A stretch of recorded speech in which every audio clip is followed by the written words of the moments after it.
ಒಂದಷ್ಟು ಹಿಟ್ಗಳನ್ನ ಕೊಟ್ಟಿದ್ದೀರಾ ಕನ್ನಡ ಚಿತ್ರರಂಗದಲ್ಲಿ. ಈಗ ಡೈರೆಕ್ಟರ್ ಆಗಿ ಯಾವ ರೀತಿ ಕಮಾಲ್ ಮಾಡಬೇಕು ಅಂತ ರೆಡಿ ಆಗಿದ್ದೀರಾ? ತರುಣ್ ಸರ್ ಫಸ್ಟ್ ಇಂದನೂ ಹೊಸ ಟ್ಯಾಲೆಂಟೆಡ್ಗಳಿಗೆ ಅವಕಾಶ ಆಗಲಿ ಈ ಥರದ್ದು ಕೊಡೋದ್ರಲ್ಲಿ ಎಕ್ಸ್ಪರ್ಟ್ ಅವರು. ತರುಣ್ ಸುಧೀರ್ ಅವರು ಮೊದಲು ರಿಯಾಕ್ಷನ್ ಏನಾಗಿತ್ತು, ನೀವು ಡೈರೆಕ್ಷನ್ ಮಾಡ್ತೀನಿ ಸರ್, ನಾನು ಈ ತರ ಕತೆ ಹೇಳ್ತಿದ್ದೀನಿ, ಡೈರೆಕ್ಷನ್ ಮಾಡ್ತೀನಿ ಅಂತ ಹೇಳಿದಾಗ ಅದಕ್ಕೆ ಏನು ಬೇಕು ಏನು ಬೇಡ ಅನ್ನೋದು ಒಂದಷ್ಟು ಇನ್ಪುಟ್ಸ್ ಕೊಟ್ಟು ಅವ್ರನ್ನ ಗೈಡ್ ಮಾಡಿ ಕೊನೆಗೆ ಒಂದು ಕತೆ ಮಾಡೋ ಲೆವೆಲ್ ತಗೊಂಡ್ಬಂದಿದ್ದೆ ಅವರು. ಇದು ಬರೀ ಈ ಸಿನಿಮಾಗೆ ಸೀಮಿತ ಆಗಿರಲ್ಲ, ಅವ್ರು ಕೊಟ್ಟರು ಅಷ್ಟು ಇನ್ಪುಟ್ಸ್ ನನ್ನ ಕೆರಿಯರಲ್ಲಿ ನಾನು ಎಷ್ಟು ಸಿನಿಮಾಗಳು ಮಾಡಿದ್ರು ಅಷ್ಟು ಆ ಇನ್ಪುಟ್ಸ್ ಎಲ್ಲವೂ ನನಗೆ ಜೊತೆಲೇ ಇರ್ತಿರುತ್ತೆ. ಚಿತ್ರರಂಗದಲ್ಲಿ ನಿಮ್ಮದೇ ಆದಂತಹ ಒಂದು ಟೈಟಲ್ ಕ್ರಿಯೇಟ್ ಮಾಡ್ಬೇಕಂದ್ರೆ ಯಾವ ಟೈಟಲ್ ಇಟ್ಕೋತೀರಾ? ಇಲ್ಲ, ನಾವು ಇಟ್ಕೊಳ್ಳೋದಲ್ಲ ಟೈಟಲ್ ಎಲ್ಲ, ತಾನಾಗ ಅದು ಬರಬೇಕು. ದರ್ಶನ್ ಸರ್ ಆರೋಗ್ಯ ಇರಬಹುದು ಅಥವಾ ಒಂದಷ್ಟು ವಿಚಾರಗಳನ್ನ ಅವರ ಫ್ಯಾನ್ಸ್ ನಿಮ್ಮ ಬಳಿ ಬಂದು ವಿಚಾರಿಸಿದ್ದುಂಟಾ? ಇದು ಯಾವಾಗ ಸಿಂಧೂರ ಲಕ್ಷ್ಮಣ ಒಂದು ತರುಣ್ ಸರ್ ಅನೌನ್ಸ್ ಮಾಡಿದ್ರು, ಅದೇ ಯಾವಾಗ ಡೆವಿಲ್ ಶುರು ಆಯ್ತಾ ಎಲ್ಲವೂ ಕೇಳ್ತಾ ಇರ್ತಾರೆ. ಬಹಳ ಖುಷಿಯಾಗಿ ನಾನು ಒಬ್ಬ ಫ್ಯಾನ್ ಆಗಿ ನಾನೇ ಅದನ್ನ ಕೇಳ್ತಿರ್ತೀನಿ. ಹಾಗಾಗಿ ದರ್ಶನ್ ಸರ್ ನಮಗೆ ಇಂಡಸ್ಟ್ರಿಯಲ್ಲಿ ನಾನು ಯಾವುದೇ ಸಿನಿಮಾ ಮಾಡ್ತಿದ್ರು ನಮ್ಗೊಂಥರ ಒಂದು ಫ್ಯಾಮಿಲಿ ಫೀಲ್ ಅಲ್ಲಿ ಇರೋ ಥರದ್ದು ಇರುತ್ತೆ ನಮಗೆ.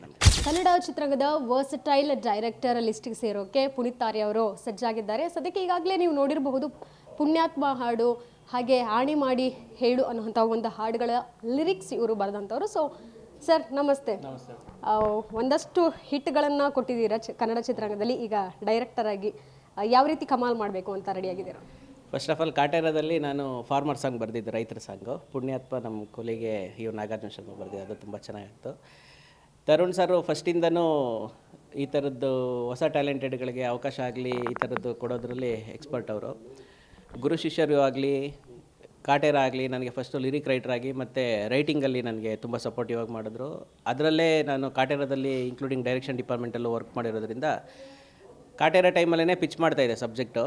ತರುಣ್ ಸರ್ಗೆ ಇದು 12ನೇದೋ 13ನೇದೋ ಸಬ್ಜೆಕ್ಟ್ ಅನ್ಸುತ್ತೆ ನಾನು ಪಿಚ್ ಮಾಡಿದ್ದು. ಆ ಸಬ್ಜೆಕ್ಟ್ ಅವ್ರಿಗೆ ತುಂಬ ಇಷ್ಟ ಆಯಿತು. ಅದನ್ನು ಕೊನೆಗೆ ನನಗೆ ಯಾರೋ ಪ್ರೊಡ್ಯೂಸರ್ ಕೊಡಿ ಅನ್ನೋ ಥರದ್ದು ಅಷ್ಟೇ ನನ್ನ ಡಿಮ್ಯಾಂಡ್ ಇದ್ದಿದ್ದು ಅವ್ರಿಗೆ, ನಿಮ್ಮ ಕಡೆಯಿಂದ ಯಾರಾದರೂ ಪ್ರೊಡ್ಯೂಸರ್ ಕೊಡಿ ಸರ್ ಅಂತ. ಸಬ್ಜೆಕ್ಟ್ ಕೇಳಿದ್ರು, ಅದು ಡೆವಲಪ್ ಆಗ್ತಾ ಕೊನೆಗೆ ಅವರೇ ಪ್ರೊಡಕ್ಷನ್ ಮಾಡೋ ಅಂತಕ್ಕೆ ಬಂತು. ಹಾಗೆ ಅವ್ರು ಪ್ರೊಡಕ್ಷನ್ ಮಾಡ್ತಿರೋದೇ ನನ್ನ ಸಿನಿಮಾಗೆ ದೊಡ್ಡ ಟ್ರಂಪ್ ಕಾರ್ಡ್. ನಾವು ಮಾಡಿದ್ದೀವಿ ಅನ್ನೋದಕ್ಕಿಂತ ಅವರೆಲ್ಲರೂ ಸೇರಿಸಿ ಮಾಡಿಸ್ಕೊಂಡಿದ್ದಾರೆ ಅನ್ನೋದು ಹೇಳ್ತೀನಿ ನಾನು. ಈಗ ತರುಣ್ ಸುಧೀರ್ ಅವರ ಬ್ಯಾನರಲ್ಲೇ ಅವ್ರ ಪ್ರೊಡಕ್ಷನಲ್ಲೇ ನೀವು ಅಂದರೆ ಡೈರೆಕ್ಷನ್ ಮಾಡ್ತಿರುವಂಥದ್ದು ಒಂದು ರೀತಿ ವಿಶೇಷ ಅಂತ ಹೇಳ್ಬೋದು. ಇಬ್ಬರಿಗೂ ಒಂದು ರೀತಿ ಒಳ್ಳೆ ಬಾಂಡಿಂಗ್ ಇದೆ. ಜೊತೆಗೆ ಹೀರೋಯಿನ್ ಬಗ್ಗೆನೂ ಒಂದು ರೀತಿ ಸಸ್ಪೆನ್ಸ್ ನ್ಯೂಸ್ ನಾವು ಕೇಳ್ಪಟ್ವಿ, ಅದನ್ನು ನೀವೇ ರಿವೀಲ್ ಮಾಡಿ. ತರುಣ್ ಸರ್ ಪ್ರೊಡಕ್ಷನ್ ಮಾಡ್ತಿರೋದೇ ನನಗೆ ಒಂದು ದೊಡ್ಡ ವಿಶೇಷ ಸಿನಿಮಾದಲ್ಲಿ. ಯಾಕೆಂದರೆ ಎಲ್ಲ ಹೊಸಬ್ರುಗಳೇ ಸೇರಿಕೊಂಡು ಸಿನಿಮಾ ಮಾಡಿದ್ರೆ ಆಡಿಯನ್ಸ್ಗೆ ರೀಚ್ ಆಗೋದೇ ತುಂಬ ಕಷ್ಟ. ಹಾಗಾಗಿ ನಮ್ಮಂಥ ಹೊಸ ಟ್ಯಾಲೆಂಟೆಡ್ಗಳಿಗೆ ಈ ಥರ ಆಲ್ರೆಡಿ ಎಸ್ಟಾಬ್ಲಿಷ್ ಆಗಿರುವಂಥ ಪ್ರೊಡಕ್ಷನ್ ಹೌಸ್ ಆಗಲಿ ಈ ಥರದವರೊಬ್ಬರು ಜೊತೆಲಿ ನಿಂತ್ಕೊಂಡ್ರೆ ನಮಗೆ ಒಂದು ಅರ್ಧ ನಾವು ಆಲ್ರೆಡಿ ಗೆದ್ದಿದ್ದೀವಿ ಅನ್ನೋ ಥರದ್ದು ಫೀಲಲ್ಲೇ ಪಾಸಿಟಿವ್ ಆಗಿ ಕೆಲಸ ಮಾಡ್ಕೊಂಡು ಹೋಗ್ತೀವಿ. ಜೊತೆಗೆ ನನಗೆ ಅವ್ರ ಪ್ರೊಡಕ್ಷನ್ ಅವ್ರು ಆಲ್ರೆಡಿ ಮೇಕರ್ ಆಗಿರೋದ್ರಿಂದ ಪ್ರೊಡಕ್ಷನ್ಗೆ ಎಷ್ಟು ಹೆಲ್ಪ್ ಆಗಿದೆ ಅಂತಂದರೆ ಯಾವುದೇ ರೀತಿ ಕಾಂಪ್ರಮೈಸ್ ಇರೋದಿಲ್ಲ. ಅದು ಪ್ರೊಡಕ್ಷನ್ ವ್ಯಾಲ್ಯೂ ಆಗಲಿ, ನನಗೆ ಆರ್ಟಿಸ್ಟ್ ಆಗಲಿ, ಟೆಕ್ನಿಷಿಯನ್ಸ್ ಆಗಲಿ ಎಲ್ಲವೂ ತುಂಬ ಕ್ವಾಲಿಟಿ ಇರೋ ಥರದವರು. ಮತ್ತು ಏನು ಬೇಕು ಅನ್ನೋದು ಅವ್ರಿಗೆ ಕ್ಲಾರಿಟಿ ಇರುತ್ತೆ. ನಾನು ತುಂಬ ಒತ್ತಾಯ ಮಾಡಿ ತಗೊಳ್ಳೋ ಥರದ್ದು ಏನಿರೋಲ್ಲ. ಆ ಥರದ್ದೊಂದು ಸಪೋರ್ಟ್ ನನಗೆ ತುಂಬ ಇದೆ. ಈಗ ಆಲ್ರೆಡಿ ನಮ್ಮದು ಹೀರೋ ಕ್ಯಾರೆಕ್ಟರ್ನ ರಿವೀಲ್ ಮಾಡಿದ್ವಿ. ರಾಣ್ ಅವರು ನಮ್ಮದು ಲೀಡ್ ಮಾಡ್ತಾಯಿದ್ದಾರೆ. ಅದು ನಮ್ಮ ಸಿನಿಮಾಗೊಂದು ದೊಡ್ಡ ಪ್ಲಸ್ ಆಯಿತು. ಏಕಲವ್ಯ ನಂತರ ಅವರು ತುಂಬ ಕತೆಗಳು ಕೇಳಿ ಒಳ್ಳೆ ಕತೆಗಳು ಬೇಕು ಅನ್ನೋ ಥರ ಟೈಮಲ್ಲಿ ನಾವು ಅವ್ರಿಗೆ ಅಪ್ರೋಚ್ ಮಾಡಿದ್ವಿ. ಅವರು ಕತೆ ತುಂಬ ಖುಷಿಪಟ್ಟರು. ಜೊತೆಗೆ ಅವ್ರದ್ದೊಂದು ಅನೌನ್ಸ್ಮೆಂಟ್ ವೀಡಿಯೋ ಕೂಡ ಮಾಡಿದ್ವಿ, ಅದು ತುಂಬ ಒಳ್ಳೆ ರೆಸ್ಪಾನ್ಸ್ ಬಂತು. ಅದಾದ ನಂತರ ಇವತ್ತು ಹೀರೋಯಿನ್ನು ಅನೌನ್ಸ್ ಮಾಡಿದ್ವಿ. ಹೀರೋಯಿನ್ ಕೂಡ ಜನಕ್ಕೆ ಪರಿಚಯ, ಬಟ್ ಸಿನಿಮಾ ಥ್ರೂ ಪರಿಚಯ ಇರಲಿಲ್ಲ ಅವರು. ಅದರಲ್ಲೂ ಒಂದು ಸ್ಪೆಷಲ್ ಏನಂತಂದರೆ ತರುಣ್ ಸರೇ ಜಡ್ಜ್ ಆಗಿ ಮಾಡಿದಂಥ ಒಂದು reality show, Mahanati reality show ಅಲ್ಲಿ ವಿನ್ನರ್ ಪ್ರಿಯಾಂಕಾ ಅಂತ ಮೈಸೂರು ಹುಡುಗಿ, ಅವ್ರನ್ನೇ ಸಿನಿಮಾಗೆ ಸೆಲೆಕ್ಟ್ ಮಾಡ್ಕೊಡಿ. ಒಂದು ಕ್ಯಾರೆಕ್ಟರ್ಗೆ ತುಂಬ ಆಪ್ಟಾಗಿತ್ತು. ಅದಲ್ಲದೆ ತರುಣ್ ಸರ್ ಏನಂದರೆ ಎಲ್ಲೆಲ್ಲಿ ಹೊಸ ಟ್ಯಾಲೆಂಟ್ಸ್ಗಳಿದ್ದಾರೆ ಅವ್ರನ್ನೆಲ್ಲ ಗುರುತಿಸಿ ಸೇರಿಸೋ ಥರದ್ದೊಂದು ಇದು ಮಾಡ್ತಾರೆ. ಹಂಗಂತ ಸುಮ್ಮನೆ ಯಾರನ್ನೋ ರ್ಯಾಂಡಮ್ ಆಗೂ ತೊಗೊಬಿಡೋದಿಲ್ಲ. ಅವ್ರ ಪೊಟೆನ್ಷಿಯಲ್ ಆಗಿದ್ದು, ಅದು ನಾನಾಗಲಿ, ಹೀರೋಯಿನ್ ಆಗಲಿ, ಹೀರೋ ಆಗಲಿ ಎಲ್ಲರೂ ಅಷ್ಟೇ, ಇವರು ಇದಕ್ಕೆ ಪೊಟೆನ್ಷಿಯಲ್ ಆಗಿದ್ದರೆ ಇದಕ್ಕೆ ಆಪ್ಟಾಗಿದ್ದಾರೆ ಅಂತಂದರೆ ಆ ಥರದವ್ರನ್ನ ಸೇರಿಸಿ ಒಂದು ಮಾಡ್ತಾರೆ. ಈಗ ನಮ್ಮ ಟೀಮ್ಗೆ ಪ್ರಿಯಾಂಕಾ ಜಾಯ್ನ್ ಆಗಿದ್ದಾರೆ. ಒಂದು ಖುಷಿ ಏನಂದರೆ ನಂದು ಡೈರೆಕ್ಷನಲ್ಲಿ ಅವ್ರದ್ದು ಡೆಬ್ಯೂ ಸಿನಿಮಾ ಲಾಂಚ್ ಮಾಡ್ತಾಯಿದ್ದೆ. ಆ ಥರದ್ದು ಒಂದು ಒಳ್ಳೆ ನಟಿ ಅನ್ನೋ ಥರದ್ದು ನನಗೆ ಖುಷಿ ಇದೆ. ಜೊತೆಗೆ ಪ್ರೊಡಕ್ಷನ್ ಹೌಸಿಗೂ ಒಂದು ಥ್ಯಾಂಕ್ಸ್ ಹೇಳ್ತೀನಿ. ಯಾವ ರೀತಿ ಬ್ಯಾಕ್ ಡ್ರಾಪಲ್ಲಿ ಬರ್ಬೋದು? ಯಾಕಂದರೆ ಗ್ಲಿಮ್ಸ್ ನಾವು ನೋಡಿದ್ದೀವಿ ಈಗಾಗಲೇ. ಆ ಒಂದು ಅಡಿಬರಹ ನೀವು ಕೊಟ್ಟಿರೋವಂಥದ್ದು ಇರಬಹುದು, ಜೊತೆಗೆ ಬ್ಯಾಕ್ಗ್ರೌಂಡಲ್ಲಿ ಬಂದಿರೋವಂಥ ಒಂದು ವಾಯ್ಸ್ ಇರಬಹುದು, ಎಲ್ಲವನ್ನು ಕ್ಯೂರಿಯಾಸಿಟಿ ಬಿಲ್ಡ್ ಮಾಡಿದೆ. ಅಂದರೆ ಸಿನಿಮಾನೇ ಮೇಜರ್ ಬಂದು ಲವ್ ಮತ್ತು ಥ್ರಿಲ್ಲರ್ ಜಾನರಲ್ಲಿ ಮಾಡ್ತಿರೋದು ನಾನು. ಕರ್ನಾಟಕ ತಮಿಳುನಾಡು ಬಾರ್ಡರ್ ಸಬ್ಜೆಕ್ಟ್ ಈಗಾಗಲೇ ಹೇಳಿರೋದ್ರಿಂದ ನಾವು 2 ಗಡಿ ಪ್ರದೇಶದಲ್ಲಿ ನಡೆಯೋ ಥರದ್ದು ಒಂದು ಕತೆ. ಸೇಲಮ್ಮು, ಧರ್ಮಪುರಿ ಈ ಬ್ಯಾಕ್ ಡ್ರಾಪು, ಈ ಕಡೆ ಚಾಮರಾಜನಗರ, ಮೈಸೂರು ಇವೆರಡು ಇದು ಸೇರಿಕೊಂಡ್ರೆ ಲವ್ ಸ್ಟೋರಿ ನಡೆಯೋದು ನಮ್ಮದು. ಕತೆ ಒಂದು ಥ್ರಿಲ್ಲರ್ ಜಾನರಲ್ಲೇ ಹೋಗುತ್ತೆ. ಒಂದು ಕ್ರೈಮು ಈ ಥರದ್ದೆಲ್ಲ ಎಲಿಮೆಂಟ್ಸ್ಗಳೆಲ್ಲ ಸೇರಿಕೊಂಡೇ ಹೋಗುತ್ತೆ. ಬಟ್ ಒಂದು ರಿಯಲ್ ಇನ್ಸಿಡೆಂಟ್ ಇಟ್ಕೊಂಡೇ ಮಾಡಿರೋದು ನಾವು. ಆ ರಿಯಲ್ ಇನ್ಸಿಡೆಂಟು ಜನ ನೋಡಿದಾಗ ಎಕ್ಸೈಟ್ ಆಗ್ತಾರೆ. ಆ್ಯಕ್ಚುಲಿ ಗೊತ್ತಿರೋದನ್ನು ಇನ್ನೂ ಇನ್ ಡೀಟೇಲ್ ಹೇಳೋಕ್ಕೆ ಟ್ರೈ ಮಾಡಿದ್ವಿ ನಾವು. ಹಾಗೆ ಆ ವಿಷಯನ ಆಡಿಯನ್ಸ್ಗೆ ಸ್ಕ್ರೀನಲ್ಲೇ ಹೇಳುವ ಅಂದ್ಕೊಂಡಿದ್ವಿ. ಸ್ಕ್ರೀನಲ್ಲಿ ಹೇಳಿದಾಗ ಅವ್ರು ಎಷ್ಟು ಎಕ್ಸೈಟ್ಮೆಂಟ್ ಆಗ್ತಾರೆ ಅನ್ನೋದಕ್ಕೆ ನಾನು ವೆಯ್ಟ್ ಮಾಡ್ತಾಯಿದ್ದೀನಿ ಆ ಕತೆ ಇದ್ದು. ಆಮೇಲೆ ಕಾಲ್ಘಟ್ಟ ಬಂದು ನಮ್ಮದು ಒಂದು 90s ಬ್ಯಾಕ್ಡ್ರಾಪಲ್ಲಿ ನಡೀತಾ ಇರೋದ್ರಿಂದ ಅದ್ರದ್ದು ಒಂದಷ್ಟು ರಿಸರ್ಚ್ಗಳಿರಲಿ, ಆರ್ಟಿಸ್ಟ್ಗಳದ್ದು ಕಾಸ್ಟ್ಯೂಮಿಂದ ಹಿಡಿದು ಎಲ್ಲವೂ ಪ್ರಾಪರ್ಟೀಸ್ಗಳಿಂದ ಎಲ್ಲವೂ ಜೊತೆಗೆ ಆರ್ಟಿಸ್ಟ್ಗಳದ್ದು ಕ್ಯಾರೆಕ್ಟರೈಸೇಷನ್ ಕೂಡ ಅಲ್ಲಿ ಅವ್ರ ಟೈಮಲ್ಲಿ ಮಾತಾಡ್ತೀವಿ, ಸ್ಲ್ಯಾಂಗ್ಗಳು ಈ ಥರದ್ದೆಲ್ಲ ಬಳಸಿದ್ವಿ. ಸಿನಿಮಾದಲ್ಲಿ ಸ್ಲ್ಯಾಂಗು ತುಂಬ ಒಂದು ಕ್ಯಾರೆಕ್ಟ್ರಾಗೆ ಇದಾಗುತ್ತೆ. ಅದು ತಮಿಳಾಗಿರಲಿ ಕರ್ನಾಟಕದಾಗಿರಲಿ ಎಲ್ಲವೂ ಸ್ಲ್ಯಾಂಗು ತುಂಬ ಡೈಲಾಗಲ್ಲಿ ತುಂಬ ಚೆನ್ನಾಗಿ ವರ್ಕ್ ಆಗುತ್ತೆ. ಹಾಗೆ ಒಂದು ವಿಶೇಷವಾಗಿ ಆಡಿಯನ್ಸ್ಗೆ ನಾವು ಪ್ರೆಸೆಂಟ್ ಮಾಡ್ತೀವಿ ಅಂತ ಅಂದ್ಕೊಂಡಿದ್ದೀವಿ ಮೇಡಮ್ ಕತೆ. ಸೊ ಇತ್ತೀಚೆಗೆ ಒಂದು ಲ್ಯಾಂಗ್ವೇಜ್ ಬ್ಯಾರಿಯರ್ ಅನ್ನೋವಂಥದ್ದು ಸಿನಿಮಾ ರಂಗಕ್ಕಿಲ್ಲ. ಮಲ್ಟಿ ಸ್ಟಾರ್ ಸಿನಿಮಾಗಳು ಸಿಕ್ಕಾಪಟ್ಟೆ ಬರ್ತಾ ಇವೆ. ಹಾಗಾಗಿ ನಿಮ್ಮ ಸಿನಿಮಾದಲ್ಲೂ ಯಾವ್ದಾದ್ರು ಕ್ಯಾಮಿಯೋ ರೋಲ್ ಬರೋವಂಥದ್ದು ಇರ್ಬೋದು, ಈ ರೀತಿ ಮಲ್ಟಿ ಸ್ಟಾರ್ ಇದ್ದಾರಾ ನಿಮ್ಮ ಸಿನಿಮಾದಲ್ಲಿ? ಅದೇ ಲ್ಯಾಂಗ್ವೇಜ್ ಬೇರೆ ಅನ್ನೋದು ಆ್ಯಕ್ಚುಲಿ ಮೊದಲಿಂದನೂ ಇಲ್ಲ, ಮಧ್ಯೆ ನಾವು ಹಾಕೊಳ್ಳೋದು ಅಷ್ಟೇ, ಅದೆಲ್ಲವೂ ಮುಂದೇನು ಇರೋದಿಲ್ಲ. ಅದು ನಮ್ಮ ಸಿನಿಮಾಗೆ ಕನ್ನಡ, ತಮಿಳು, ತೆಲುಗಿಗೆ ಸೈಮೆಂಟೇನಿಯಸ್ ಆಗಿ ಒಟ್ಟಿಗೆ ಶೂಟ್ ಮಾಡ್ತಾ ಇರೋದ್ರಿಂದ, ಆಮೇಲೆ ಸಬ್ಜೆಕ್ಟು ಆಲ್ಮೋಸ್ಟ್ ಎಲ್ಲ ಸ್ಟೇಟ್ಗಳಿಗೂ ಗೊತ್ತಿರೋ ಥರ ಸಬ್ಜೆಕ್ಟ್ ಆಗಿರೋದ್ರಿಂದ, ಆಮೇಲೆ ಅವರು ಎಲ್ರಿಗೂ ಕನೆಕ್ಟ್ ಆಗ್ತಾರೆ. ಎಲ್ಲ ಒಂದು ಲವ್ ಸ್ಟೋರಿ ಅಂತಂದರೆ, ಒಂದು ಎಮೋಷನಲ್ ಡ್ರಾಮಾ ಅಂದರೆ ಎಲ್ಲರೂ ಕನೆಕ್ಟ್ ಆಗ್ತಾರೆ. ಆ ಥರದ್ದೇ ಕತೆ ಆಗಿರೋದ್ರಿಂದ ಬೇರೆ ಬೈ ಲ್ಯಾಂಗ್ವೇಜ್ಗಳಲ್ಲೂ ಕೂಡ ನಡೀತಾ ಇರೋದ್ರಿಂದ ಅಲ್ಲಿಂದ ಒಂದಷ್ಟು ಜನ ಗೆಸ್ಟ್ ಆರ್ಟಿಸ್ಟ್ ಥರದ್ದು ಬರೋ ಥರದ್ದು ಪ್ಲ್ಯಾನ್ ಇದೆ. ಅದನ್ನು ನೆಕ್ಸ್ಟ್ ಡೇಸ್ಗಳಲ್ಲಿ ನಾವೇ ರಿವೀಲ್ ಮಾಡ್ತೀವಿ. ಎಲ್ರಿಗೂ ಒಂದು ಸರ್ಪ್ರೈಸ್ ಕ್ಯಾರೆಕ್ಟರ್ಗಳು ಬರುತ್ತೆ, ಅದೆಲ್ಲವನ್ನು ಹೇಳ್ತೀವಿ ನಾವು. ಈಗಾಗಲೇ ನಿಮ್ಮ ಲಿರಿಕ್ಸ್ ನಾವೆಲ್ಲ ಕೇಳಿದ್ದೀವಿ, ಎಷ್ಟು ಅದ್ಭುತ ಸಾಹಿತ್ಯಗಾರರು ಅನ್ನೋಂಥದ್ದು ಗೊತ್ತಿದೆ. ಈ ಸಿನಿಮಾ, ನಿಮ್ಮ ಸಿನಿಮಾಗೆ ಡೈರೆಕ್ಷನ್ ಜೊತೆಗೆ ಸಾಹಿತ್ಯ ನಿಮ್ಮದೇ ಇರುತ್ತೆ ಅಲ್ಲ, ಆ್ಯಕ್ಚುಲಿ ಅದೇ ಒಂದೇನೆಂದರೆ ಈ ಸಿನಿಮಾಲಿ ನಾನು ಸಾಹಿತ್ಯ ಬರೀತಿಲ್ಲ, ನಾನು ಬರೀ ಡೈರೆಕ್ಷನ್ಗೆ ಫುಲ್ ಪ್ಲೇಟ್ಸ್ ಆಗಿ ರೈಟಿಂಗು, ಸ್ಟೋರಿ ಸ್ಕ್ರೀನ್ ಪ್ಲೇ ಜೊತೆಗೆ ಡೈರೆಕ್ಷನ್ಗೆ ಮಾತ್ರ ಇದು ಮಾಡ್ತಾಯಿದ್ದೀನಿ. ಲಿರಿಕ್ ನಮ್ಮದು ಕೊಲೀಗ್ ನಾಗಾರ್ಜುನ ಶರ್ಮಾ ಈ ಥರದವ್ರು ಎಲ್ಲರೂ ಜೊತೆಯಲ್ಲಿ ಮಾಡ್ಕೋತಾ ಇದ್ದಾರೆ. ಈ ಸಿನಿಮಾಗೆ ನಂದು ಲಿರಿಕ್ಕಿಂತ ಸ್ವಲ್ಪ ದೂರ ಇದು, ಬೇರೆ ಡೈರೆಕ್ಷನ್ ಕೆಲಸನೇ ಅಚ್ಚುಕಟ್ಟಾಗಿ ಮಾಡೋದ, ಒಂದು 100% ಎಫರ್ಟ್ ಅದಕ್ಕೆ ಹಾಕೋದ ಅನ್ನೋ ಥರದಲ್ಲಿ ಇದ್ದೀನಿ ನಾನು. ಇನ್ನೇನು ರಾಣಾ ಅವರು ಸಪ್ತಪದಿ ಸಹ ತುಳಿತಾ ಇದ್ದಾರೆ, ಅವ್ರ ಲವ್ ಸ್ಟೋರಿ ಏನಾದರೂ ಹೇಳಿದ್ರಾ ನಿಮಗೆ? ಏನು ಗೊತ್ತು ನಿಮಗೆ? ಇಲ್ಲ, ಆ್ಯಕ್ಚುಲಿ ರಾಣಾ ಅವರು ಅಷ್ಟು ಓಪನ್ನಾಗೆ ನಾವು ಇಬ್ಬರು ಬೆರ್ತಿಲ್ಲ. ಅವ್ರ ಲವ್ ಸ್ಟೋರಿ ಹೇಳ್ಕೊಳ್ಳೋಷ್ಟು, ನಾವು ನಮ್ಮ ಲವ್ ಸ್ಟೋರಿ ಹೇಳ್ಕೊಳ್ಳೋಷ್ಟೆಲ್ಲ ಏನು ಬೆರ್ತಿಲ್ಲ ನಾವು. ಬಟ್ ತುಂಬ ಸೋಷಿಯಲಾಗಿ ಇರ್ತಾರೆ, ಜೊತೆಲೇ ಇರ್ತಾರೆ, ಎಲ್ಲವೂ ಮಾತಾಡ್ತಾರೆ. ನಮಗೆ ಸರ್ಪ್ರೈಸು ಅಂದರೆ ಇದೇನೆಂದರೆ ಕೋಇನ್ಸಿಡೆಂಟು, ಅವ್ರದ್ದು ಎಂಗೇಜ್ಮೆಂಟ್ ದಿನವೇ ನಾನು ಕತೆ ನರೇಟ್ ಮಾಡಿತ್ತು ಅವ್ರಿಗೆ. ಅವ್ರು ತುಂಬ ಅರ್ಜೆಂಟಲ್ಲಿ ನಾನು ಹೋಗಬೇಕು ಅಂತಂದರೆ ಏನಂತ ವಿಷಯನೇ ಹೇಳಿಲ್ಲ ನಮಗೆ. ನಾವು ಸಬ್ಜೆಕ್ಟ್ ಹೇಳೋಕ್ಕೆ ಹೋಗಿದ್ದೀವಿ, ಇವ್ರು ಅರ್ಜೆಂಟ್ ಮಾಡ್ತಾ ಇದ್ದಾರಲ್ಲ ಅನ್ನೋ ಥರ. ಆಮೇಲೆ ಕೊನೆಗೆ ಪಾಪ ಅವ್ರು ತುಂಬ ಹೊತ್ತಿದ್ದು, ಸರ್ ಹಿಂಗೆ ಹೊರಡ್ಬೇಕೇನೋ ಫ್ಯಾಮಿಲಿ ಪ್ರೋಗ್ರಾಮ್ ಇದೆ ಅಂದ್ಬಿಟ್ಟು ಹೊರಡ್ಬಿಟ್ರು. ಅದಾದಮೇಲೆ ರಕ್ಷಿತಾ ಮೇಡಮ್ಮು ಇದರಲ್ಲಿ ಇನ್ಸ್ಟಾದಲ್ಲಿ ಅಪ್ಡೇಟ್ ಮಾಡಿದ್ಮೇಲೆ ಗೊತ್ತಾಗ್ತಾ ಅವ್ರದ್ದು ಎಂಗೇಜ್ಮೆಂಟ್ ಆಗಿದೆ ಅಂತ. ನಮಗೆ ಸರ್ಪ್ರೈಸ್ ಅದು. ನಾವೇ ಕೇಳಿದ್ವಿ, ಇಲ್ಲ ಸರ್ ಯಾರಿಗೂ ಹೇಳೋ ಥರದ್ದು ಇರಲಿಲ್ಲ, ಅಷ್ಟರಲ್ಲಿ ಅಕ್ಕ ಹಿಂಗೆ ಹಾಕ್ಬಿಟ್ಟಿದ್ರು ಅನ್ನೋ ಥರದ್ದು ಹೇಳಿದ್ರು. ಹಾಗೆ ಅವ್ರು ತುಂಬ ಅವ್ರ ಪರ್ಸ್ನಲ್ ಲೈಫ್ದು ನಮ್ಗೆ ಅಷ್ಟಿಲ್ಲ, ಬಟ್ ಅವರು ಸಿನಿಮಾಗೆ ನಮಗೆ ಪ್ರೊಫೆಷ್ನಲ್ ಲೈಫ್ಗೆ ಅಂತ ಬಂದಾಗ ತುಂಬ ಸಪೋರ್ಟಿವ್ ಆಗಿ, ಆಮೇಲೆ ಸಖತ್ ಹಾರ್ಡ್ ವರ್ಕು. ನನಗೆ ಅವ್ರು ನೋಡಿ ಅದೇ ಅನಿಸಿದ್ದು, ಅಷ್ಟು ಡೆಡಿಕೇಶನ್. ನಮ್ಮದೊಂದು ವರ್ಕ್ಶಾಪ್ ಇತ್ತು, ವರ್ಕ್ಶಾಪ್ಗೆ ಅಷ್ಟೇ ಒಳ್ಳೆ ಸ್ಕೂಲ್ ಮಕ್ಕಳ ಥರ ನೀಟಾಗಿ ಬಂದು ಏನು ಬೇಕು ಏನು ಬೇಡ. ಈಗ ಆಲ್ರೆಡಿ ಒಂದು ಅವ್ರು ಸಿನಿಮಾ ಮಾಡಿ ದೊಡ್ಡ ಡೈರೆಕ್ಟ್ರು ಪ್ರೇಮ್ ಸರ್ ಹತ್ರ ಮಾಡಿ ಪಳಗಿರೋರು ಅವರು. ನಾನೊಬ್ಬ ಹೊಸ ಡೈರೆಕ್ಟರ್ ಆದ್ರೂ ಕೂಡ ನಮ್ದು ಏನು ಹೇಳ್ತೀವೋ ಪ್ರತಿ ಶಾರ್ಟಲ್ಲೂ ಕೇಳ್ತಾರೆ, ಹಿಂಗೇನೋ ಬೇರೆ ಏನಾದರೂ ಮಾಡೋದು ಸರ್, ಅದನ್ನೇನಾದರೂ ಮಾಡೋದು ಸರ್ ಅಂತ. ಅಷ್ಟು ಇನ್ವಾಲ್ವ್ಮೆಂಟ್ ಇರುತ್ತೆ.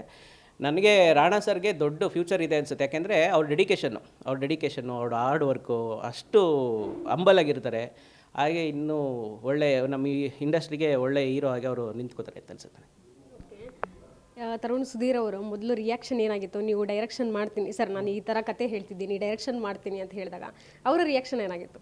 ಇಲ್ಲ, ಆ್ಯಕ್ಚುಲಿ ತರುಣ್ ಸರ್ಗೆ ಫಸ್ಟ್ ಪಿಚ್ ಆಗಿದ್ದೆ ನಾನು ಡೈರೆಕ್ಷನ್ ಮಾಡ್ತೀನಿ ಅನ್ನೋ ಥರನೇ ಫಸ್ಟ್ ಬಂದಿದ್ದು. ಡೈರೆಕ್ಷನ್ ಸಬ್ಜೆಕ್ಟ್ ಹೇಳ್ತಾನೆ ಅವ್ರಿಗೆ ಸಬ್ಜೆಕ್ಟ್ ಯಾವುದು ಸ್ಯಾಟಿಸ್ಫ್ಯಾಕ್ಷನ್ ಆಗ್ತಿರಲಿಲ್ಲ. ನಾನು ಹೇಳಬೇಕಾದ್ರೆ ಸ್ಯಾಟಿಸ್ಫ್ಯಾಕ್ಷನ್ ಆಗಿಲ್ಲ ಅನ್ನೋದಕ್ಕಿಂತ ಅಪ್ ಟು ಮಾರ್ಕ್ ನಾನೇ ಕತೆಗಳು ಮಾಡ್ತಿರಲಿಲ್ಲ. ನನಗೆ ಗೊತ್ತಂದರೆ ಕತೆ ಮಾಡೋದು ಕೂಡ ನಾನು ಅವ್ರ ಹತ್ರನೇ ಕಲ್ತಿದ್ದು. ನಾವು ಯಾವುದೋ ಕತೆನ ಇದು ಸಿನಿಮಾ ಮಾಡೋ ಥರದ ಕತೆ ಅಂದ್ಕೊಂಡು ರೆಡಿ ಮಾಡ್ಕೊಂಡು ಬಂದುಬಿಡ್ತಿದ್ದೆ. ಅದಕ್ಕೆ ಏನು ಬೇಕು ಏನು ಬೇಡ ಅನ್ನೋದು ಒಂದಷ್ಟು ಇನ್ಪುಟ್ಸ್ ಕೊಟ್ಟು ಅವ್ರು ನನ್ನ ಗೈಡ್ ಮಾಡಿ ಕೊನೆಗೆ ಒಂದು ಕತೆ ಮಾಡೋ ಲೆವೆಲ್ಗೆ ತಗೊಬಂದಿದ್ದೆ ಅವರು. ಆ ಥರದ್ದೊಂದು ಪ್ರೋಸೆಸ್ಸಲ್ಲಿ ನನಗೊಂದು ಕತೆ ಐಡಿಯಾ ಅವ್ರಿಗೆ ಬಂತು. ಆಲ್ರೆಡಿ ನಾನು ಕಾಟೇರ ಸಿನಿಮಾದಲ್ಲಿ ಡೈರೆಕ್ಷನ್ ಟೀಮಲ್ಲಿ ವರ್ಕ್ ಮಾಡ್ತಾಯಿದ್ದೆ. ಜರ್ನಿ ಮಾಡಬೇಕಾದ್ರೆ ಮಧ್ಯೆ ಒಂದು ಸರಿ ಈ ಥರದ್ದೊಂದು ಐಡಿಯಾ ಇದೆ ಅನ್ನೋದನ್ನು ಪಿಚ್ ಮಾಡಿದೆ. ಅವ್ರಿಗೇನೆಂದರೆ, ನೀವು ಎಷ್ಟು ದೊಡ್ಡ ಕತೆ ಹೇಳಿದ್ರು ಅದರಲ್ಲಿ ಯಾವುದೋ ಒಂದು ಸಣ್ಣ ಐಡಿಯಾ ಇದು ವರ್ಕ್ ಆಗುತ್ತೆ ಅಂದರೆ ಅದೊಂದು ಪಾಯಿಂಟ್ ಇಟ್ಕೊಂಡು ಅದನ್ನು ಡೆವಲಪ್ ಮಾಡೋದಕ್ಕೆ ಹೇಳ್ತಾರೆ. ಸೇಮ್ ನಾನು ಹೇಳಿದ ಕತೆಲೇನು ನಾನು ಫುಲ್ ಕತೆ ಹೇಳಿದ್ರಲ್ಲಿ 2 ಪಾಯಿಂಟ್ ಇದು ವರ್ಕ್ ಆಗುತ್ತೆ ಮಗ ಇದು ಅಂತ ಅನ್ನಿಸಿದ್ರು. ಕೊನೆಗೆ ಅದು 2 ಪಾಯಿಂಟ್ ಇಟ್ಕೊಂಡು ಡೆವಲಪ್ ಮಾಡ್ಕೊಂಡು ಹೋದ್ವಿ ಕತೆ. ಅದು ತುಂಬ ಚೆನ್ನಾಗಾಗ್ತು. ಅದು ಕೊನೆಗೆ ಶೂಟಿಂಗ್ ಹಂತದವರೆಗೆ ಬರೋಷ್ಟರಲ್ಲಿ ಅದು ಯಾವ ಮಟ್ಟದ ಕತೆ ಆಯಿತು ಅಂದರೆ, ನನಗೆ ಎಕ್ಸ್ಪೀರಿಯೆನ್ಸ್ ಆಗಿದ್ದು, ಒಂದು ಕತೆಗೆ ಇಷ್ಟು ಒಂದು 2.5 ವರ್ಷ ತಗೊಂಡಿದ್ದೀವಿ ಒಂದು ಕತೆ ಶೂಟಿಂಗ್ ಬರೋದಕ್ಕೆ. ಅಂದರೆ ಅದೊಂದು ಬುಕ್ಕು ಓದೋದ್ರಿಂದ ಇಡ್ಬೋದು, ಒಂದಷ್ಟು ರಿಸರ್ಚ್ ವರ್ಕ್ಗಳಿರ್ಬೋದು, ನಮಗೆ ಗೊತ್ತಿರೋ ಹಿಸ್ಟ್ರಿಗಳು ಓದ್ಕೊಳ್ಳೋದು, ಹಿಂದೆ ನಡೆದಿರೋ ಘಟನೆಗಳನ್ನೆಲ್ಲ ರೀಕಾಲ್ ಮಾಡಿಕೊಂಡು ಇಷ್ಟು ಎಲಿಮೆಂಟ್ಗಳು ಸೇರಿದಾಗಲೇ ಒಂದು ಒಳ್ಳೆ ಕತೆ ಆಗೋದು ಅಂತ ಅನಿಸುತ್ತೆ ನಮಗೆ. ಅಂದರೆ ಇನ್ನೂ ನಾವು ಸಿನಿಮಾ ರಿಲೀಸ್ ಮಾಡಿಲ್ಲ, ಏನು ಮಾಡಿಲ್ಲ, ಈಗ ಶೂಟಿಂಗ್ ಫಸ್ಟ್ ಸ್ಟೇಜಲ್ಲಿದ್ದೀವಿ, ಎಲ್ಲವೂ ಇದ್ದೀವಿ. ಬಟ್ ಅವಾಗಲೇ ಅಷ್ಟು ಕಾನ್ಫಿಡೆಂಟ್ ಯಾವಾಗ ಬರುತ್ತೆ ಅಂದರೆ ನಾವು ಅದರ ಹಿಂದೆ ಅಷ್ಟು ಹಾರ್ಡ್ ವರ್ಕ್ ಮಾಡಿರ್ಬೇಕಾರೆ ನೆಕ್ಸ್ಟ್ ಜನಕ್ಕೆ ತೋರಿಸ್ತೀವಿ, ಜನ ಒಂದು ರಿಸಲ್ಟ್ ಕೊಡ್ತಾರೆ, ಅದು ಅಲ್ಟಿಮೇಟ್ ಆಗಿ ಇರ್ತದೆ. ಬಟ್ ಮಾಡ್ಬೇಕಾದ್ರೆ ಒಂದು ಸಾರ್ಥಕತೆನ ಒಳ್ಳೆ ಸಿನಿಮಾ ಮಾಡ್ತಿದ್ದೀವಿ ಅಂತ ಅನಿಸೋದೆ ಈ ಥರದ್ದೊಬ್ಬರು ಕ್ರಿಯೇಟಿವ್ ಹೆಡ್ ಆಗಿ, ಈ ಥರದ್ದೊಬ್ಬರು ನಮಗೆ ಗುರುಗಳಾಗಿ ಒಂದು ಬ್ಯಾಕ್ಗ್ರೌಂಡಲ್ಲಿ ಇದ್ದಾಗ ನಮ್ಗೆ ಅಷ್ಟು ಗೈಡೆನ್ಸ್ ಸಿಗುತ್ತೆ. ಇದು ಬರೀ ಈ ಸಿನಿಮಾಗೆ ಸೀಮಿತ ಆಗಿರಲ್ಲ, ಅವ್ರು ಕೊಟ್ಟರು ಅಷ್ಟು ಇನ್ಪುಟ್ಸು ನನ್ನ ಕೆರಿಯರಲ್ಲಿ ನಾನು ಎಷ್ಟು ಸಿನಿಮಾಗಳು ಮಾಡಿದ್ರು ಅಷ್ಟು ಆ ಇನ್ಪುಟ್ಸ್ ಎಲ್ಲವೂ ನನಗೆ ಜೊತೆಲೇ ಇರುತ್ತೆ ನನಗೆ. ಯೂಶ್ವಲಿ ಒಂದು ಸಿನಿಮಾ ಮಾಡಬೇಕಾದ್ರೆ ಹಲವಾರು ಬಾರಿ ಜೊತೆಗೆ ನೀವು ಸಹ ಚಿತ್ರರಂಗದಲ್ಲಿ ಸುಮಾರು ವರ್ಷಗಳಿಂದ ಇದ್ದೀರಾ. ಆಗಿಂದ ಯಾವಿಂದ ಕಂಟೆಂಟ್ ಜನರ ಮನಸ್ಸು ಗೆಲ್ಲುತ್ತೆ ಅನ್ನೋಂಥದ್ದು ನಿಮಗೆ ಗೊತ್ತಿದೆ. ಜೊತೆಗೆ ಈಗ ಬೇರೆ ಬೇರೆ ಜಾನರ್ ಇರಬಹುದು, ಪರಭಾಷೆ ಸಿನಿಮಾಗಳಿರಬಹುದು, ಪ್ಯಾನ್ ಇಂಡಿಯಾ ಇರ್ಬೋದು, ಗ್ಲೋಬಲ್ ಸಿನಿಮಾ ಸಹ ಹಾಲಿವುಡ್ ಮೇಕಿಂಗ್ ಥರನೇ ಬರಬೇಕು ಕನ್ನಡ ಸಿನಿಮಾಗಳು ಅನ್ನುವಂಥ ಒಂದು ನಿಟ್ಟು ಡೈರೆಕ್ಟರ್ಸಲ್ಲಿದೆ, ಅದು ಕನ್ನಡ ನಿರ್ದೇಶಕರಲ್ಲಿ. ಸೊ ನಿಮ್ಮದು ಯಾವ ರೀತಿ ಒಂದು ಉದ್ದೇಶ? ಇಲ್ಲ, ಆ್ಯಕ್ಚುಲಿ ಸಿನಿಮಾ ಕ್ವಾಲಿಟಿ ಆಫ್ ಮೇಕಿಂಗಲ್ಲಿ ಯಾವುದೇ ಕಾಂಪ್ರಮೈಸ್ ಇರೋದಿಲ್ಲ. ಅದು ಚಿಕ್ಕ ಸಿನಿಮಾ ಆಗಲಿ, ದೊಡ್ಡ ಸಿನಿಮಾ ಆಗಲಿ, ಹಾಲಿವುಡ್ದಾಗಲಿ, ಸ್ಯಾಂಡಲ್ವುಡ್ ಆಗಲಿ, ಒಂದು ಮ್ಯಾಕ್ಸಿಮಮ್ ಏನು ನಾವು ಕ್ವಾಲಿಟಿ ಕೊಡಬೇಕು ಅದನ್ನು ಕೊಡಲೇಬೇಕು. ಆ ವಿಚಾರದಲ್ಲಿ ನಾನು ತುಂಬ ಲಕ್ಕಿ. ಏನಕ್ಕೆ ಅಂದರೆ ನನಗೆ ಒಳ್ಳೆ ಬ್ಯೂಟಿಫುಲ್ ಕ್ಯಾಮ್ರಾಮನ್ ಸಿಕ್ಕಿದ್ದಾರೆ. ಸಪ್ತಸಾಗರ ಎಲ್ಲ ಮಾಡಿರುವಂಥ ಅದ್ವೈತ ಗುರುಮೂರ್ತಿ ಅವರು ಸಿಕ್ಕಿದ್ದಾರೆ. ಅವ್ರ ಫ್ರೇಮಿಂಗ್ಗೆ ನನಗೇನು ಎರಡು ಮಾತಾಡೋಂಗಿಲ್ಲ, ಅಷ್ಟು ನೀಟಾಗಿ ವರ್ಕು. ಕ್ವಾಲಿಟಿ ಜೊತೆಗೆ ಅವ್ರದ್ದೊಂದು ಸ್ಪೀಡ್ ವರ್ಕ್ ಇದೆ, ತುಂಬ ಸ್ಪೀಡಾಗಿ ವರ್ಕ್ ಮಾಡಿಕೊಡ್ತಾರೆ. ಯಾಕೆಂದರೆ ನಾವು ಡೆಬ್ಯೂ ಡೈರೆಕ್ಟರ್ಗಳಾಗಿರೋದ್ರಿಂದ ಏನಂದರೆ ನಮಗೆ ಒಂದು ರಿಸ್ಟ್ರಿಕ್ಟ್ ಇರುತ್ತೆ ಪ್ರೊಡಕ್ಷನ್ ಕಡೆಯಿಂದ, ಹಿಂಗೆ ಮುಗಿಸಿ ಅಂತ. ಅಂದರೆ ತುಂಬ ರಿಜಿಟಾಗಿ ಇಲ್ಲದೇ ಇದ್ರೂ ನಮಗೆ ಒಂದು ಜವಾಬ್ದಾರಿ ಇರುತ್ತೆ. ಅದಕ್ಕೆ ಸಪೋರ್ಟಿವ್ ಆಗಿ ಬೇಕಾಗಿರೋದು ನಮಗೆ ಡಿ ಒ ಪಿ ಸರ್ ಅಷ್ಟೇ ಸಪೋರ್ಟಿವ್ ಆಗಿದ್ದಾರೆ. ಸಿನಿಮಾಗೆ ಮ್ಯೂಸಿಕ್ ಡೈರೆಕ್ಟರ್ ಇದ್ದಾರೆ, ಅವರೊಬ್ಬರು ಒಳ್ಳೆ ಮ್ಯೂಸಿಕ್ ಡೈರೆಕ್ಟರ್, ಅವ್ರನ್ನ ಅನೌನ್ಸ್ ಮಾಡ್ತೀವಿ, ಅದೊಂದು ಅಕೇಶನ್ ಅಂತ ಅನ್ಕೋತಾ ಇದ್ದೀವಿ. ಅವ್ರದ್ದೊಂದು ಅನೌನ್ಸ್ಮೆಂಟ್ ಇದೆ. ಇನ್ನು ಮಿಕ್ಕಿದ್ದು ನಮ್ಮ KMP ಸರ್ ಇರ್ಬೋದು, ಎಲ್ಲರೂ ಅಂದರೆ ಟೆಕ್ನಿಷಿಯನ್ಸೇ ತುಂಬ ಸ್ಟ್ರಾಂಗ್ ಆಗಿರೋದ್ರಿಂದ ಟೆಕ್ನಿಕಲಿ ಚೆನ್ನಾಗಿ ಮಾಡ್ತಾಯಿದ್ದೀವಿ. ಅದೊಂದು ಅದರಲ್ಲಿ ಕ್ವಾಲಿಟಿಲಿ ಯಾವುದೇ ರೀತಿ ಕಾಂಪ್ರಮೈಸ್ ಇಲ್ಲ. ಆಮೇಲೆ ಸಬ್ಜೆಕ್ಟ್ ಏನು ಕೇಳುತ್ತೋ ಅಷ್ಟೇ ಮೇಕಿಂಗ್ ಇರಬೇಕು ಅನ್ನೋದು ನಾನು ನಂಬಿರೋದು ಯಾವಾಗಲೂ. ಅಂದರೆ ನನ್ನ ಕಥೆನೇ ತುಂಬ ರಿಯಲಿಸ್ಟಿಕ್ಕಾಗಿ ಪ್ಲೇ ಆಗ್ತಾಯಿದೆ ಅನ್ನೋವಾಗ ನಾನು ರಿಯಲಿಸ್ಟಿಕ್ಕಾಗಿ ಏನಾದ್ರು ಮಾಡಬೇಕು ಬಿಟ್ಟರೆ ತುಂಬ ಸಿನಿಮ್ಯಾಟಿಕ್ಕಾಗಿ ಬಳಸೋದಾಗಲಿ, ಶಾರ್ಟ್ಸ್ ಆಗಲಿ, ವಿಜುವಲ್ ಟ್ರೀಟ್ಮೆಂಟ್ ಸಿನಿಮ್ಯಾಟಿಕ್ ಆಗಲಿ ಹೋಗೋ ಥರದಿಲ್ಲ. ಇದು ತುಂಬ ನಾನು ರಿಯಲಿಸ್ಟಿಕ್ ಟ್ರೀಟ್ಮೆಂಟ್ ಥರದ್ದೇ ಇದೆ ಸಿನಿಮಾ. ಹಾಗೆ ಕತೆ ಏನು ಡಿಮ್ಯಾಂಡ್ ಮಾಡಿದೆಯೋ ಆ ಕ್ವಾಲಿಟಿನ ನಾವು ಸಿನಿಮಾಗೆ ಕೊಡ್ತಾಯಿದ್ವಿ. ನೀವೇ ಹೇಳಿದ್ರಿ ಇದು ಡೆಬ್ಯೂ ಡೈರೆಕ್ಷನ್ ನಂದು ಆ ಸಿನಿಮಾ ಅನ್ನುವಂಥದ್ದು. ಸೊ ತರುಣ್ ಸರ್ ನಿಮಗೆ ಏನು ಟೈಟಲ್ ಕೊಟ್ಟಿದ್ದಾರೆ? ಈ ಡೈರೆಕ್ಟರ್ ಯಾವ ಒಂದು ಟೈಟಲ್ ಇದೆ ನಿಮಗೆ? ತರುಣ್ ಸರ್ ಜೊತೆ ಅಷ್ಟೆಲ್ಲ ಕಂಫರ್ಟಬಲ್ಲಾಗೆಲ್ಲ ಇದು ಮಾಡೋ ಥರದ್ದೇನಿಲ್ಲ ಅವರು ನನಗೆ ಅಷ್ಟು. ಬಟ್ ಅವರೇನೆಂದರೆ ಒಂದೊಳ್ಳೆ ಟ್ಯಾಲೆಂಟ್ ಇದೆ, ನೀವು ಒಳ್ಳೆ ಸಿನಿಮಾ ಮಾಡ್ತೀಯ ಅನ್ನೋದು ಒಂದು ಕಾನ್ಫಿಡೆಂಟ್ ಅಂತ ಕೊಟ್ಟಿದ್ದಾರೆ ನನಗೆ. ಅದನ್ನು ಯಾವಾಗಲೂ ಹೇಳ್ತಿರ್ತಾರೆ ಅಷ್ಟೇ ನನಗೆ ಅವರು. ಇದು ಸೊ ಕನ್ನಡ ಚಿತ್ರರಂಗದಲ್ಲಿ ನಿಮ್ಮದೇ ಆದಂತಹ ಒಂದು ಟೈಟಲ್ ಕ್ರಿಯೇಟ್ ಮಾಡಬೇಕಂದ್ರೆ ಯಾವ ಟೈಟಲ್ ಇಟ್ಕೋತೀರಾ? ಇಲ್ಲ, ನಾವು ಇಟ್ಕೊಳ್ಳೋದಲ್ಲ ಟೈಟಲ್ ಎಲ್ಲ, ತಾನಾಗಿ ಅದು ಬರಬೇಕು. ಬಟ್ ಏನಂದರೆ ನಮ್ಮ ಕೆಲಸಗಳು ಮಾಡ್ಕೊಂಡು ಹೋಗ್ಬೇಕು ಅನ್ನೋದು ನಮ್ಮದು ಹತ್ರ. ಈಗ ಅಂದರೆ ನಾವೀಗ ಸ್ಟಾರ್ಟಿಂಗ್ ಸ್ಟೇಜಲ್ಲಿ ಇದ್ದೀವಿ. ನಾವು ಎಲ್ಲವೂ ಚೆಂದ ಅನ್ನೋ ಥರದ್ದೇ ಮಾಡ್ತಾಯಿರ್ತೀವಿ ಪೂರ್ತಿ. ಅದೊಂದು ರಿಸಲ್ಟ್ ಬಂದಾಗಲೇ ಅದರದ್ದು ಅದು ಏನು ಮಾಡ್ತೀವಿ ನಾವು ಅಂದರೆ ಉಳ್ಕೋತೀವ ಇಲ್ವಾ ಅನ್ನೋದನ್ನು ಕೂಡ ಒಂದು ಸಿನಿಮಾನೇ ಡಿಸೈಡ್ ಮಾಡೋದು ನಮಗೆ. ಉಳ್ಕೊಂಡ್ಮೇಲೆ ಏನಂತ ಉಳ್ಕೋತೀವಿ ಅನ್ನೋದನ್ನೆಲ್ಲ ಅದೊಂದು ದೊಡ್ಡ ಜರ್ನಿ. ಅದು ಒಂದು ಸಿನಿಮಾಲಿ ಈಗ ನಮ್ಮ ಹಿಸ್ಟ್ರಿಗಳೇ ತೊಗೊಂಡ್ರೆ ದೊಡ್ಡ ಡೈರೆಕ್ಟರ್ಗಳೆಲ್ಲ ಅವರಷ್ಟು ದೊಡ್ಡ ಸಕ್ಸಸ್ಗಳು, ಅವರಷ್ಟು ದೊಡ್ಡ ಜರ್ನಿಗಳ ಮೇಲೆ ಅವ್ರು ಇಂಥ ಡೈರೆಕ್ಟರ್ ಅಂತ ನಮಗೀಗ ಇನ್ಕ್ಲೂಡಿಂಗ್ ತರುಣ್ ಸರ್ ಕೂಡ ನಮಗೆ ಕಾಣಿಸೋದು ಅವ್ರದ್ದೊಂದು ಅಷ್ಟು ದೊಡ್ಡ ಸಕ್ಸಸ್ಗಳು. ಒಂದು ಸಿನಿಮಾಯಿಂದ ಸಿನಿಮಾಗೆ ಒಂದು ದೊಡ್ಡ ಸಕ್ಸಸ್, ಅವ್ರದ್ದೊಂದು ಸಿನಿಮಾ ಟೀಮು, ಅವ್ರಿಗಿರೋ ಟ್ಯಾಲೆಂಟ್ ಇದೆ ಉಳ್ಕೊಳ್ಳೋದು.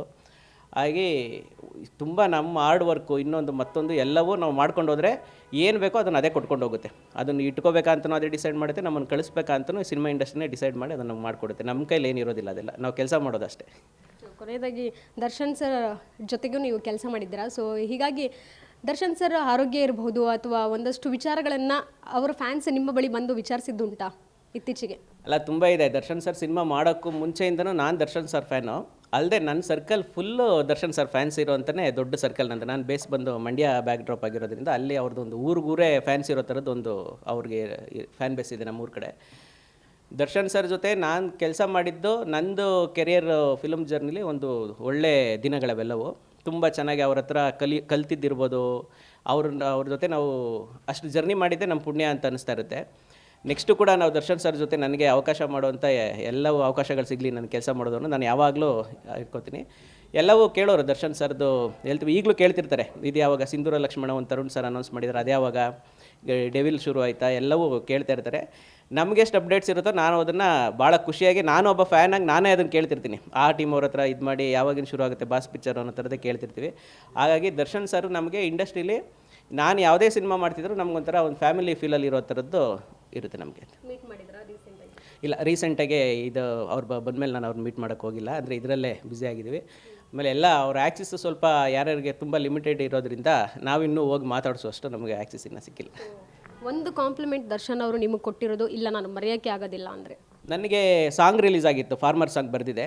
ಅದಕ್ಕೂ ಮುಂಚೆ ನಾನು ಡೈರೆಕ್ಷನ್ ಡಿಪಾರ್ಟ್ಮೆಂಟಲ್ಲೇ ವರ್ಕ್ ಮಾಡ್ತಿದ್ದೆ, ಸರ್ ಜೊತೆ ಇರ್ತಿದ್ದೆ.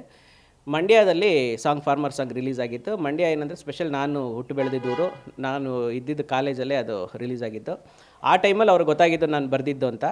ಆವಾಗ ದರ್ಶನ್ ಸರು ಕೇಳಿದ ತಕ್ಷಣ ತುಂಬ ಖುಷಿಯಾಗಿ, ಅಪ್ಪಿ ಚೆನ್ನಾಗಿ ಬರೆದಿ ಅಪ್ಪಿ, ತುಂಬ ಚೆನ್ನಾಗಿ ಮಾಡಪ್ಪಿ ಅಂತ ತುಂಬ ಕಾಂಪ್ಲಿಮೆಂಟ್ ಮಾಡಿದ್ರು. ಅದನ್ನು ನನಗೆ ಲೈಫಲ್ಲಿ ಯಾವಾಗಲೂ ಮರೆಯೋಕ್ಕಾಗೋದಿಲ್ಲ. Thank you so much. ನಿಮ್ಮ ಫ್ಯೂಚರ್ ಪ್ರಾಜೆಕ್ಟ್ಸ್ಗೆ very all the best sir. ಇದಿಷ್ಟು ನಿರ್ದೇಶಕ ಪುನೀತ್ ಆರ್ಯ ಅವರ ಮಾತಾಯಿತು. ಕ್ಯಾಮ್ರಾ ಪರ್ಸನ್ ಗಿರಿಬಾಬು ಜೊತೆ Keerthi Patil, guarantee news, Bengaluru. Guarantee news, ಸುದ್ದಿ ಖಚಿತ, ನ್ಯಾಯ ನಿಶ್ಚಿತ.